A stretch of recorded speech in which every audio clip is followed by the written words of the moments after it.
Myself Ganesh. My topic is about service rendered by banks. So we're gonna see what kind of service is provided by the banks in the upcoming slides.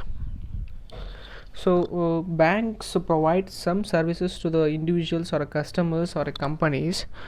So we're gonna see the service rendered by banks, which are bankers draft. This slide shows the what kind of services provided by banks. So first one is bankers draft, second one is bankers check, and third one is overdraft, and fourth one is cash credit, and fifth one is short and long and medium draft. So these are the services provided by banks. So we're gonna see how what are these drafts are about and provide the services to the customers. So moving to the next slide. Bank draft. So bank draft is nothing but is a payment instrument whose funds are guaranteed by your financial institution.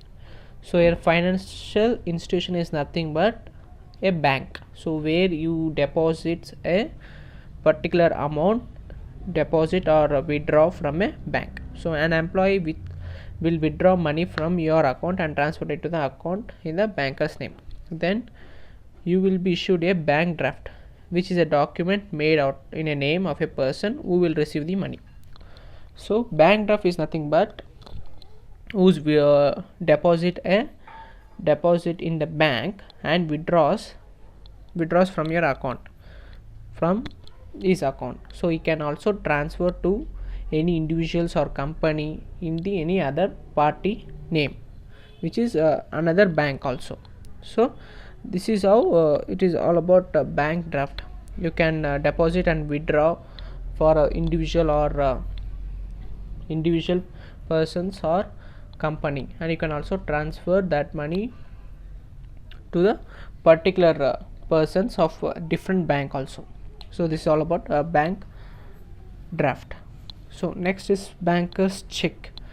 So this check, which is applicable by a bank itself and opposed to an ordinary check payable only out of a funds of a particular customer account.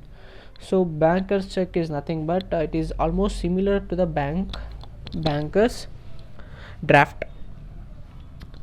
Bankers draft. A bank check is normally obtained by a bank customer by facing it a face value. The point is that the person receiving the check has a security of knowing it's payable of a bank and thus cannot bounce. So where the customer has to deposit a particular amount and the bank will return the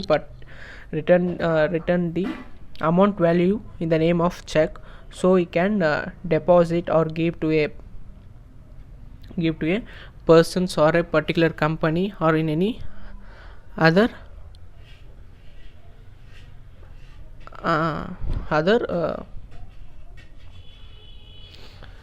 other company or third party or any other bank. The check cannot be bound because the customer is already paying the amount which is written in the check by the bank.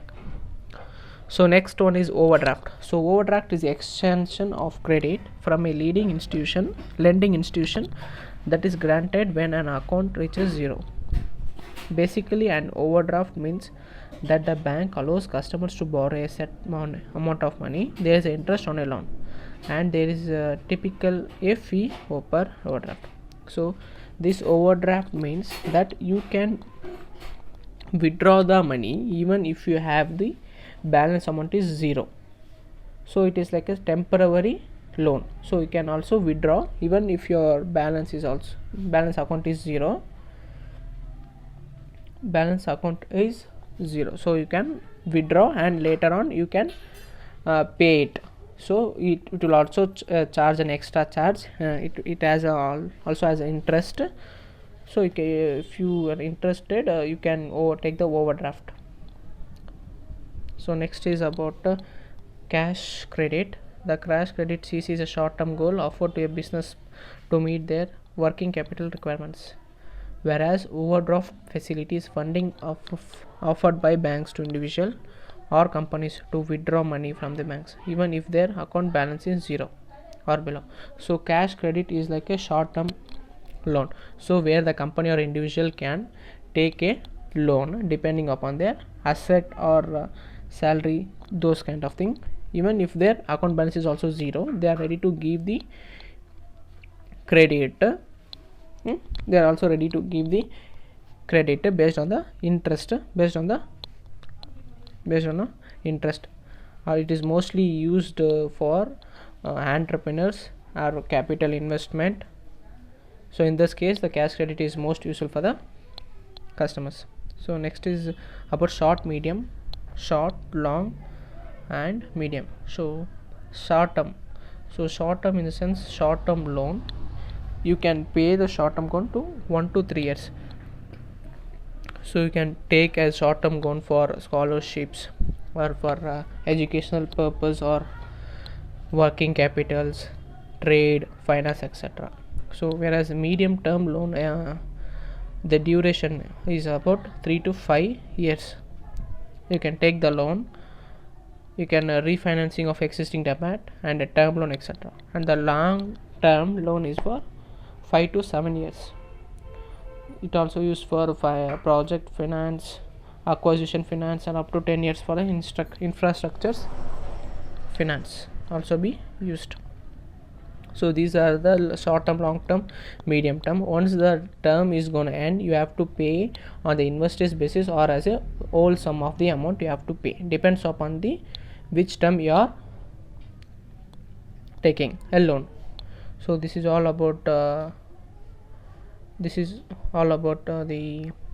service rendered by the banks. So yeah, thank you.